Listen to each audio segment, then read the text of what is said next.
Alright, we are with Higher Ground Espresso at Chi Alpha, and I'm going to show you how to make some of the basic ice drinks that we use for outreaches and we use a lot for our Friday nights. The first we're going to do is our caramel latte, which is also the same as a vanilla latte, and I'll explain that later.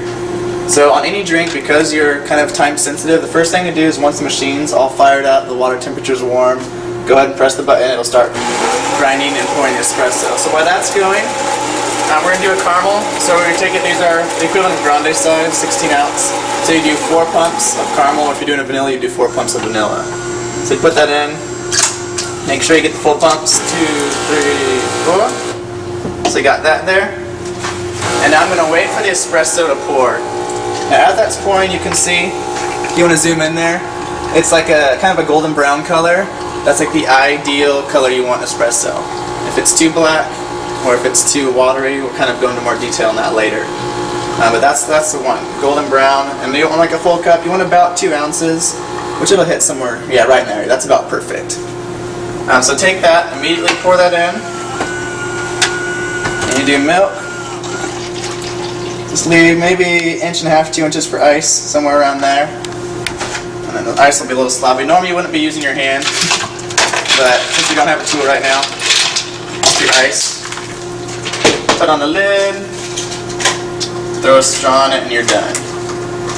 So that would be it. Normally you'd have the name in there as well. So that's a caramel latte. Vanilla latte is the exact same thing, just put vanilla instead. So again, it's 4 pumps. As the shots are pouring, you do that. As soon as the shot's done, pour it in, milk on top, ice. Next we're going to do a mocha. Essentially the same thing, so we're going to start here again. Now the difference on mocha, because the syrup's thicker, I pour the milk first. Put a milk, remember leaving room for ice, and put a shot of espresso. So you got that. So again, this is doing its work, I'm doing my work. Now I'm going to put a little bit of syrup, about 1/4 inch. I know you're kind of guesstimating because there are no pumps. I'm just putting a little bit of that. And what I recommend is, if you have like a stir or something, I'm just going to use a straw. But by mixing it, you can see it's all on the bottom. I'm just mixing that up. That'll get the flavor to kind of go consistently throughout it. See the color's changing there, it's a good thing. Kind of varying on how much you put on it, but you don't want to put too much because most people like some taste of coffee, not all sugar. One shot of espresso, mix that up. You see it's a nice golden color there. Again, throw in the ice.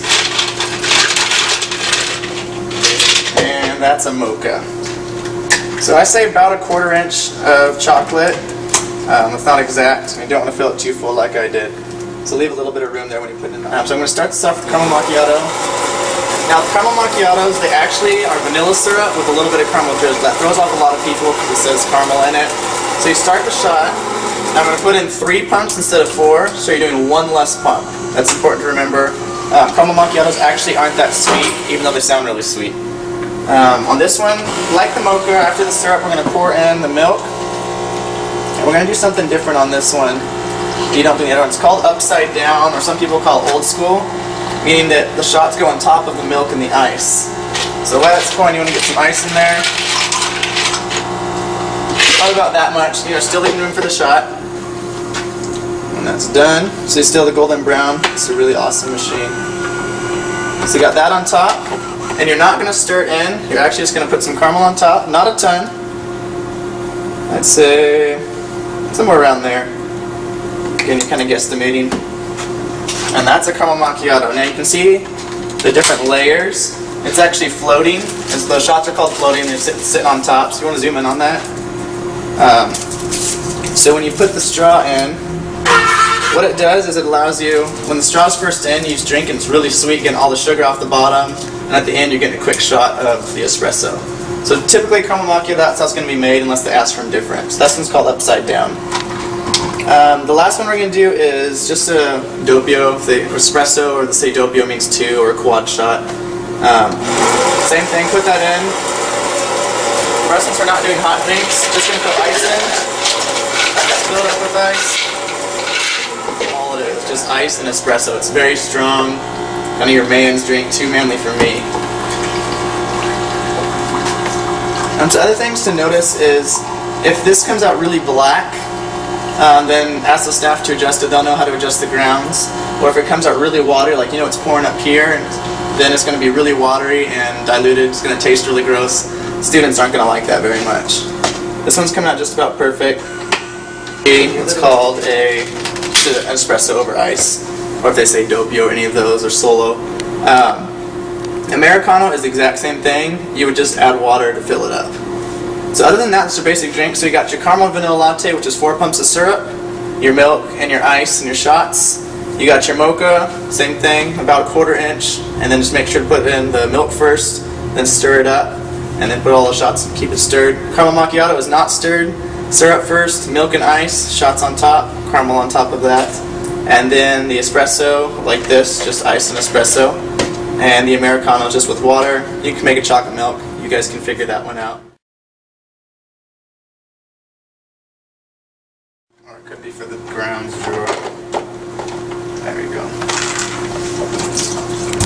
So you just dump it out. If you have water, you can rinse it out. You don't need to do that right away. That should take care of that.